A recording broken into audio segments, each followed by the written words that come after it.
Picture this. It's 2:14 in the morning. You're lying in bed, staring at the ceiling. The room is completely dark. Your phone is face down on the nightstand, but you already know what it's going to say when you pick it up. Your checking account has $214 in it. Rent is due in 11 days, and your car made that noise again on the way home. You run the math in your head for the 5th time this week, and every single time, the numbers don't work. Sound familiar? Because here's what I want you to understand. That 2 a.m. feeling, that tight, low-grade panic that never fully goes away, that is not a money problem. That is a threshold problem. And today, I'm going to show you the exact psychology and the exact math of why most people never cross it, and why the ones who do stop feeling that way forever. Let me ask you something. When you think about people who are good with money, what do you picture? Probably someone who earns more than you. Someone who didn't have the same bills, the same family situation, the same starting point. Someone who had it a little easier. And here's what I need you to hear before anything else. You are not bad with money. You are not undisciplined. You are not failing. But here's where it gets uncomfortable. The Federal Reserve's data on household finances shows that the median American household carries less than $5,000 in liquid savings. Not $500, not zero, less than $5,000. That means right now, the majority of people in this country, people with jobs, with incomes, with good intentions, we are one car repair away from a real crisis. This is not about discipline. This is not about lattes. This is about a system that was never designed to help you accumulate money. It was designed to absorb it. Every time your paycheck lands, there are 17 different places it's already promised. Rent, utilities, subscriptions you forgot you had, minimum payments, and by the time you've paid everyone else, there is nothing left to pay yourself. You're not failing at saving money. You're playing a game that's designed for you to stay exactly where you are. And this is the part that nobody in finance talks about. It's not even the bills you can see. You know what they cost. You know which ones are coming. The thing that's actually keeping you stuck is invisible, and it's been running in the background of your brain for so long, you've stopped noticing it. You know that feeling when you're at the grocery store and you're doing math in your head? Not because you want to, because you have to. You're calculating whether the name brand pasta sauce is worth the extra $1.40. And meanwhile, you're also trying to remember if the electricity bill already came out. And you need to figure out what you're doing for your cousin's birthday. And your brain is full. And this is not a willpower problem. Researchers at Harvard found that the mental load of managing financial scarcity consumes roughly the same cognitive bandwidth as losing a full night of sleep every single day. Not because people without savings are less capable, because their brains are running a background program that never turns off. And the worst part, you can't think your way out of it while you're in it. Threat assessment, all the time. Every purchase, every notification, every time your phone buzzes. Is that a payment declining? That program, the one scanning for danger, is the same part of your brain you need to think long-term, to plan, to make the decisions that would actually get you out. So, the system doesn't just keep your account empty. It keeps your mind too busy to build a way out. That is the invisible villain. Not your habits, not your income. The trap is that being in the trap makes the trap harder to escape. Stay with me here, because this next part changes how you see everything. So why $10,000 specifically? Because this is where everything changes. Not on a spreadsheet, not in your bank app, in your nervous system. $10,000 is not just a number. It is the psychological threshold between survival mode and growth mode. Below it, your brain is running a constant low-level threat assessment. Is there enough? What if something goes wrong? What if I lose my job? Above it, and I want you to really hear this, the threat response quiets down. Not because your problems disappear, but because your brain now has evidence that you can handle a problem. The car breaking down stops being an emergency and starts being an inconvenience. A bad month at work stops feeling like a catastrophe and starts feeling manageable. The cortisol drops. The 2 a.m. ceiling staring stops. And something in how you see money and how you see yourself permanently shifts. And it has nothing to do with how much you earn. I'm going to show you exactly why that first $10,000 feels impossibly hard to reach and why it is almost never about the math.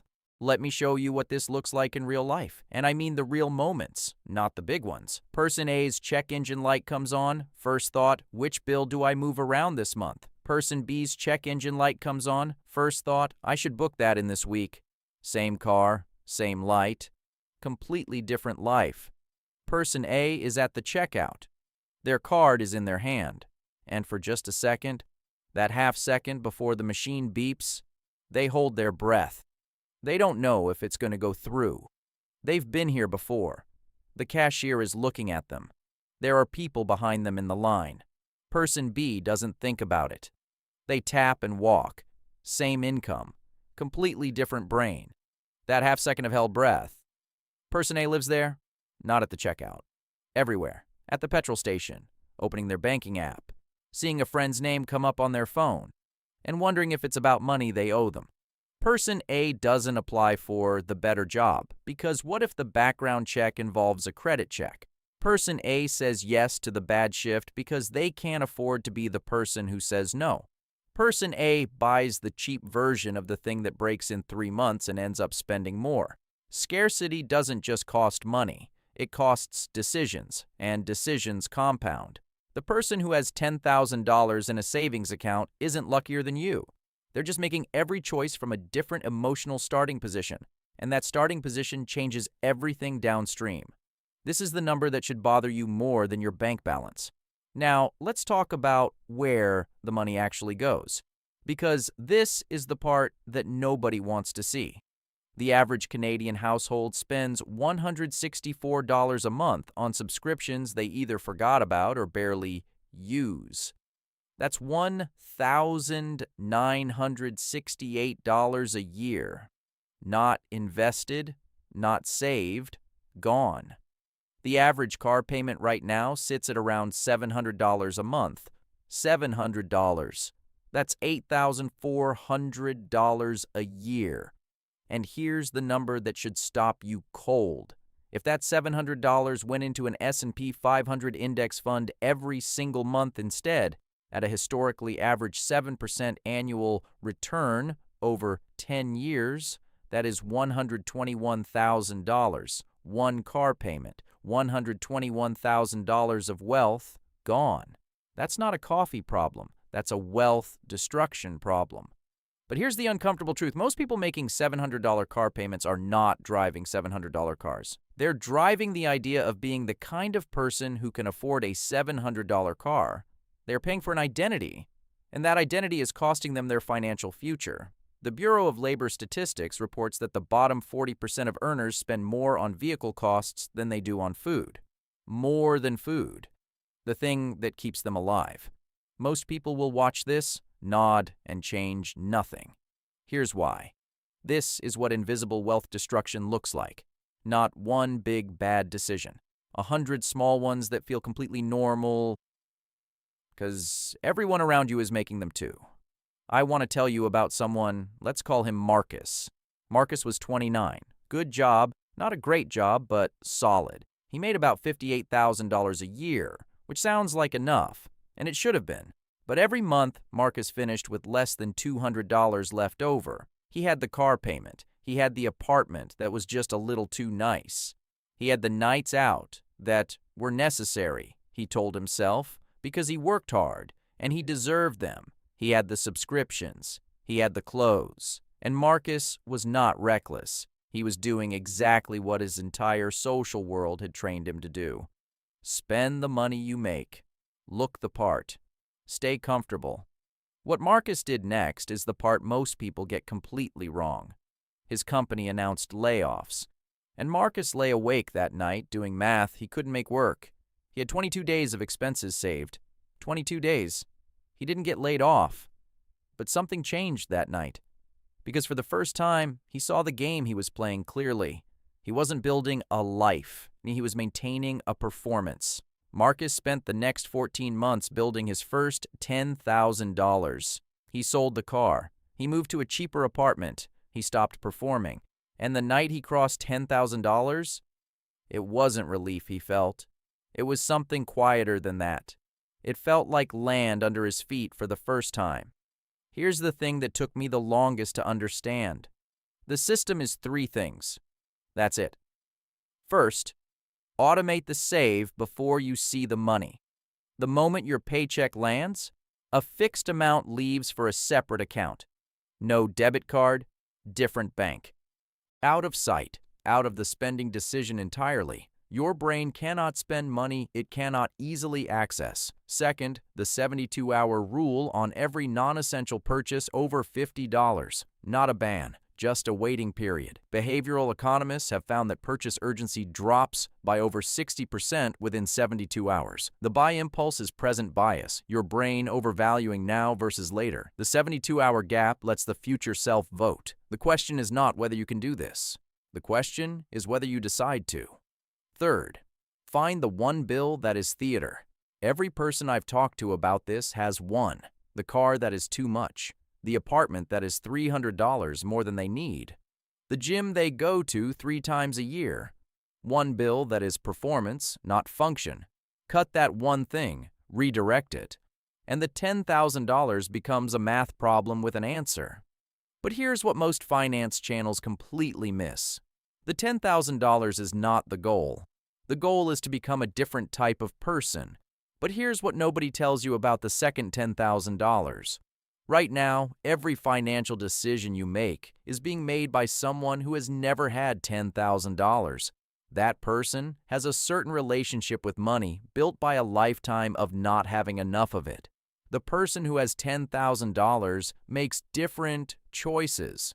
Not because they read a different book, not because they have more willpower, because they have physical proof in an account, in a number, that they are the type of person who builds things.